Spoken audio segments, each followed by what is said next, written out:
Hey guys, Sorkain here. Today with a quick Morphling guide. I want to show you a few tricks that you can implement in your pubs and gain a lot of MMR, especially if you're below 4k.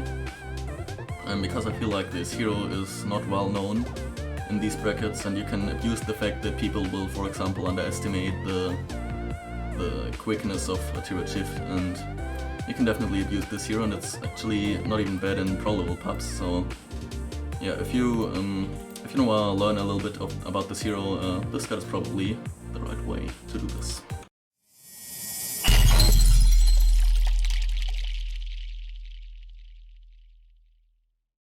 The first ability of Morphling is Waveform. When you skill it up, it skills up with range, damage, but also mana cost. It's pretty similar to Sand King's first ability, doesn't stun though. It deals quite a lot of damage and has a pretty high range, especially with a level 10 talent, and is great for initiation, for example to jump a backline support like CM, but also great to disengage if you're being chased. The second and third ability of Morphling level up together. The first one is Adaptive Strike Agility, the second one is the Strength one. The Agility one deals base damage, which is multiplied by the amount of agility you have, so it deals more damage if you're on high agility, not strength. And if you just buy agility items as well. You can combo this up with E-Blade and deal a ton of damage, and kill squishy supports easily. The other one is the Strength Adaptive Strike. It knocks back and stuns, and does that even longer if you have a lot of strength, not agility. You could also amplify this by buying strength item like Heart. I don't recommend buying Heart though, you can get Skadi for that. The next ability is Attribute Shift, the most iconic one out of all of them, I'd say. It gives you a few bonus stats, which is agility and strength, which aren't that magnificent though. The main part about it is that it allows you to exchange agility for strength and vice versa, like this. It takes 10 seconds for Morphling to exchange them completely.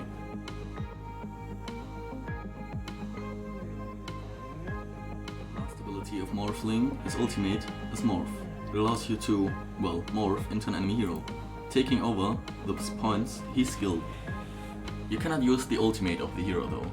Good combos, for example, are Gyrocopter, because he can use Flag Cannon if skilled, and use it by morphing back into Morphling himself and still having the Flag Cannon effect.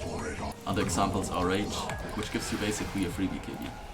Into these details I'll go further though, when I'm explaining the hero matchups that are good and bad for Morphling.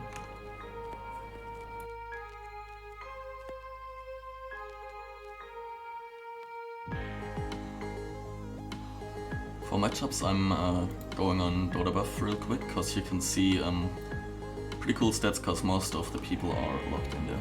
So we go on counters and can already see that he's countered by OD, Ancient Apparition, Techies, Axe, Tinker.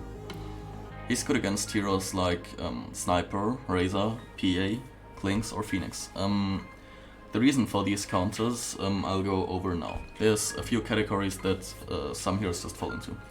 Ancient Apparition I'll actually show you here real quick, because I think it's easier this way.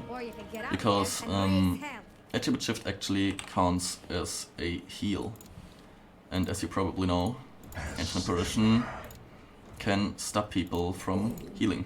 So if you go over and ulti this guy, if I'm off strength I'll lose HP for it, and the other way around. Because I'm swapping stats. And this is not bad, not good for me, because I can't Attribute Shift, which is pretty awful. So you never want to pick Morphling into Ancient Apparition.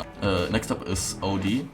OD has a lot of mana drain and drain, but also a lot of control with his imprisonment that stops him. He can also save people from the E-Blade combo, and he's just pretty good at bursting if he has a lot of intelligence, or max mana pool as it is now. So yeah, that's the reason OD is good against Morphling. Next up is Techies. It's pretty obvious. If Techies has a lot of mines and you're low HP, he can just blow you up. That's pretty much it. Next up is X. If you get called by X, it's pretty awful if you don't morph strength before, because you will die pretty quickly to his blade mail and spins, and you cannot morph during the call. I'll show you that real quick too. So if he jumps me and calls me, I cannot morph and I die pretty quick. You can, obviously, again, do it before, but it's pretty hard, and at least for non-experienced Morphling players, it's not a good matchup. And also not for experienced Morphling players, actually. But there's reasons to pick him anyways, if it's a really good Morphling game for the rest, or you just really know what to do on this hero. Next up is Tinker. He has a lot of burst potential, but can also just chain hex you, which is pretty awful. You have good things, good aspects against Tinker though as well, because you have a lot of, first of all, initiation against him, and can burst him pretty quickly, so if you get a BKB or Lynx, you can kill him as well.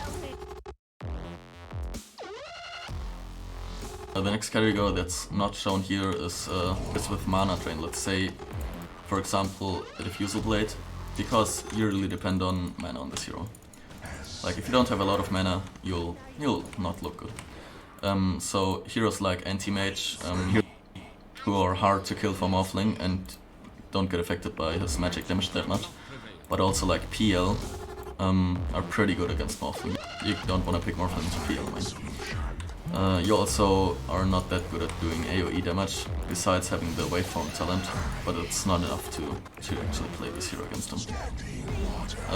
Yeah, so good against is pretty obvious. Sniper, you have a lot of easy initiation, you can easily jump him and kill him, burst him. He's super squishy, it's pretty straightforward and self-explanatory. Razor, you can just use the waveform and you can use it again by just, I'll show you real quick. If he static links you, you can just waveform out of it.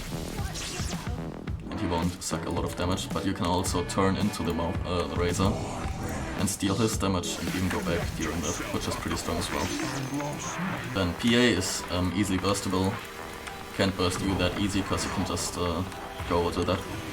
And you can kill it with E-Blade pretty easy, and you can use her spells pretty good as well to jump someone. The next step is Clinks. Clinks is burstable as well, it's pretty much the same. You can't get killed by Clinks that easily unless you have a Hex and you don't have Linkens. Yeah, so that's it for the counters. If you want to know a few more counters, just go over to Dota2 as well. You can see what he's good against, what he's bad against.